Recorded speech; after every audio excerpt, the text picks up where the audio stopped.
në shkelje të rëndë të ligjit për statusin e deputetit, të standardit minimal të llogaridhënies dhe transparencës së detyrueshme të institucioneve shqiptare.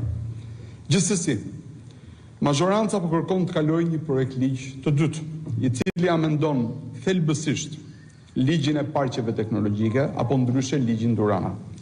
Ky projekt ligj, që është sjellë në kuvend si iniciativë e një deputeti të majorancës, po ndjek tashmë skemën e njohur të kalimit me shumë shpejtësi, pa transparencë, pa konsultuar me publikun dhe pa relacionet shpjeguese përkatëse. Së pari, në amendimet e paraqitura parashikohet faza virtuale e funksionimit të parkut, duke sankcionuar këtë koncept në ligj. Kjo do të thotë se deri tani koncepti i virtualitetit ka qenë i paligjshëm dhe për këtë arsye lehtësirat fiskale të marra nga kompanitë janë të paligjshme. Por këtu ngrihet një çështje tjetër me rëndësi. Dhënia e lehtësive fiskale për një regjim virtual është një praktikë që Bashkimi Evropian e ndalon, madje e lufton ndërmjet standardit BEPS të OECD-s. Ky standard është i detyrueshëm për zbatim edhe për Shqipërinë. Ky standard lufton pikërisht atë që qeveria po përgatitet miratojë. Dhënien e lehtësive fiskale që për kompanitë që operojnë virtualisht. Sepse çdo lehtësi duhet jepet për një aktivitet konkret, për punësim real, për një produkt real të zhvilluar dhe shpenzime të verifikueshme. Pra praktikisht ky projekt ligj shkon kundër standardit të detyruar të Bashkimit Evropian. Në të njëjtën kohë, kapitulli 16 i AKIS përcakton se çdo shtet antar, edhe kandidat, duhet adoptojë parimet e kodit të sjelljes së BE-s për tatimin e biznesit, i cili synon eliminimin e masave tatimore të dëmshme për konkurrencën. Kuadri rregullator për parkun Durana minon kompani që regjistrohen, ndihmon kompani që regjistrohen në mënyrë virtuale dhe duke përjashtuar nga tatimet këto kompani dhe nga ana tjetër ofron ndihmë shtetërore të palejueshme për këto kompani duke minuar konkurrencën. Së dyti, projekt ligji hap derën plotësisht për marrëveshje të brendshme të shitblerjes së aksioneve, jo transparente mes përdoruesve apo zhvilluesve të parkut nga njëra anë dhe endeve publike nga ana tjetër, si dhe krijimit të kompanive të përbashkëta, gjë që mund të sjellë lehtësisht situata të dëmtimit të interesave publike në favor të interesave private. Duhet patjetër që marrëveshjet e shitblerjes së aksioneve apo të bashkëpunimit midis enteve publike dhe private të paraprihen nga një procedurë konkurruese publike. Marrëveshja e tyre të publikohet, si të mbahen auditime periodike dhe rezultatet e tyre sërish të bëhen publike. Së treti, projekt ligji parashikon që brenda kufive të parkut të mundësohet dhe ngritja e data center, pra e qendrave të dhënave.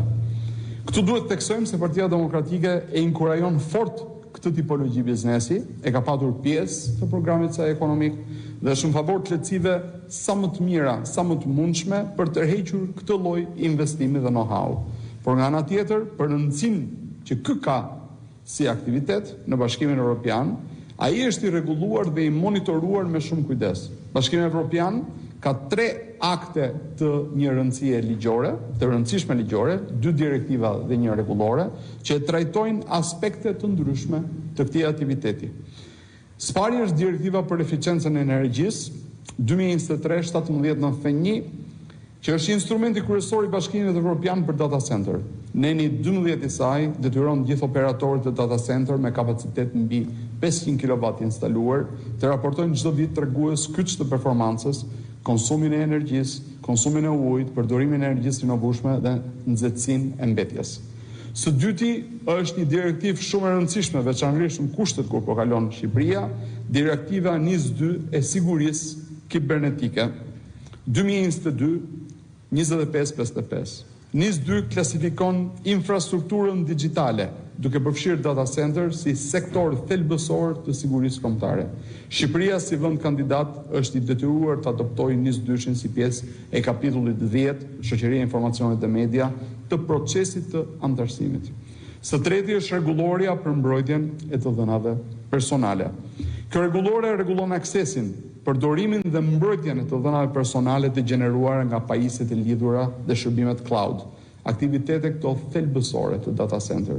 Kërregullori imponon kufizime strikte mbi vendodhjen fizike të dhënave personale të qytetarëve evropian dhe mbi transfertat ndërkufitare. Mungesa e legjislacionit shqiptar mbi data center e bën të pamundur verifikimin me pajtueshmërinë e kësaj rregullore. Element kritik në çdo kompani evropiane që do të vendosë të dhënat në data center. Prandaj, ky aktivitet nuk mund të përfshihet në park, sepse më parë duhet rregullohet me një legjislacion të veçantë, duke i dhënë përgjigje të gjitha shqetësimeve.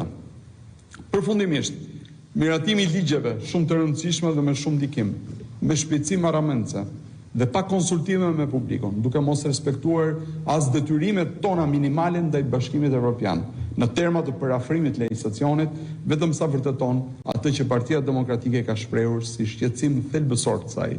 Procesi i integrimit mbetet pas një vlerë dhe pas një kuptim nga veprimet e kësaj magjorance.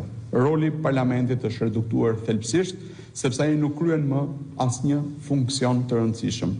Lër me një anë atë të monitorimit dhe vëzhgimit të institucioneve të shtetit shqiptar.